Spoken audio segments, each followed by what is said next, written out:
Friends, welcome to quick and easy. Friends, જો આ શ્રીખંડ કેટલો સરસ બન્યો છે, એકદમ ઘાટો ને ક્રીમી છે કે નહીં. ફ્રેન્ડ્સ, હવે તહેવારો આવી રહ્યા છે, તો આ રેસીપી એવી છે ને કે તમે અગાઉ તૈયાર કરીને ફ્રીજમાં રાખી શકો, તો તહેવારોમાં તમારે વધારે ટાઈમ કિચનમાં સ્પેન્ડ ન કરવો પડે. તો એના માટે ચલો આપણે રેસીપી સ્ટાર્ટ કરીએ. ફ્રેન્ડ્સ, મેં 1.25 લીટર દૂધને ગરમ કરી અને 3 થી 4 ઉભરા લાવી અને બંધ કરી અને હસેકું થયું એટલે મેળવણ નાખી અને એને જમાવી દીધું. દહીં જામી ગયું એટલે એને આવી રીતે કપડામાં લઈ અને થોડીક વાર બાંધી દીધું અને પછી એને આવી રીતે ચાળણીમાં મૂકી એની પર પથ્થરનું વજન મૂકી અને ઓવરનાઇટ ફ્રીજમાં રાખ્યું એટલે ખાટું ના થઈ જાય, બધું પાણી નીકળી જાય અને એકદમ મસ્ત હંકળ રેડી થઈ જાય. જો હું તમને બતાવું કે કેટલું સરસ રેડી થયું છે. જો એકદમ ક્રીમી અને એકદમ સરસ થીક આપણું હંકળ રેડી થઈ ગયું છે. બસ હવે એને તમારે આવી રીતે ચાળણીમાં કાઢી અને એને ચાળણીમાંથી આવી રીતે ચાળવું જરૂરી છે. એ કરવાથી શું થશે કે તમારો જે શ્રીખંડ છે ને એકદમ ક્રીમી અને બહુ જ સરસ રેડી થશે.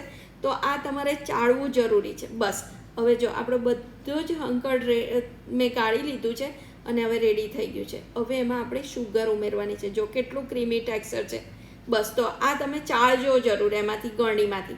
હવે તમારે જેટલો મસ્કો હોય ને એનો 70% તમારે ખાંડ લેવાની. તો મેં 200 ગ્રામ ખાંડ લીધી છે અને એનો તમારે ફાઇન પાવડર કરી નાખવાનો છે.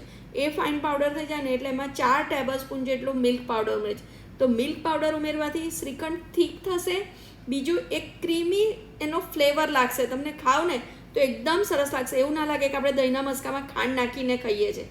ના, તમે મિલ્ક પાવડર નાખજો, એનાથી ટેસ્ટ વાઇઝ બહુ જ સરસ તમારો શ્રીખંડ બનશે. બસ હવે ખાંડને એને મિક્સરને ચાળી અને તમારે આવી રીતે મસ્કામાં ઉમેરી અને બધું બરાબર મિક્સ કરી લેવાનું છે.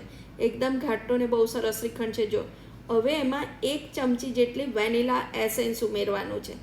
વેનીલા એસેન્સ ઉમેર્યા પછી હવે અમેરિકન નટ્સ આપણે શ્રીખંડ બનાવી રહ્યા છે ને, તો આ બધા નટ્સ, જેલી ચોકલેટ, તૂટી ફૂટી બધું અંદર ઉમેરવાના છે. હવે હું તમને કહું, બધું 1 ચમચી મેં લીધું છે. આ છે અખરોટ, જેલી ચોકલેટ, પિસ્તા, બદામ, તૂટી ફૂટી, કાજુ અને આ છે જેલી ચોકલેટ. એ બધું બરાબર ઉમેરવાનું અને છેલ્લે એમાં ચોકલેટ ચિપ્સ ઉમેરવાની. પણ જો તમે ઉપવાસ માટે બનાવતા હોય ને તો જેલી ચોકલેટને ચોકલેટ મિક્સ કરી અને થોડુંક નટ્સનું પ્રમાણ વધારી દેજો. હવે આ બધું જ બરાબર મિક્સ કરી દેવાનું. જો કલરફુલ એટલો સરસ શ્રીખંડ લાગે છે ને ફ્રેન્ડ્સ, જોઈને જ ખાવાનું મન થઈ જાય, પણ હજુ થોડી વાર છે. બસ હવે એને તમારે આવી રીતે કન્ટેનરમાં કાઢી બંધ કરી અને 2 કલાક માટે ફ્રીઝરમાં મૂકી દેવાનો છે અને પછી આપણે એને યુઝ કરીશું. હવે થોડાક મેં નટ્સને સાઈડ ઉપર રાખ્યા હતા ઉપરથી સ્પ્રિંકલ કરવા. બસ ચલો, તો આપણે એને ફ્રીઝરમાં મૂકી દઈએ. હવે 2 કલાક પછી 2 કલાક પછી તમે આગળ જોયું ને મેં સર્વ કર્યો કેટલો ઘાટો હતો. તો તમે આ રેસીપી ચોક્કસથી ટ્રાય કરજો, તમારા ફ્રેન્ડ સાથે શેર કરજો. Thank you.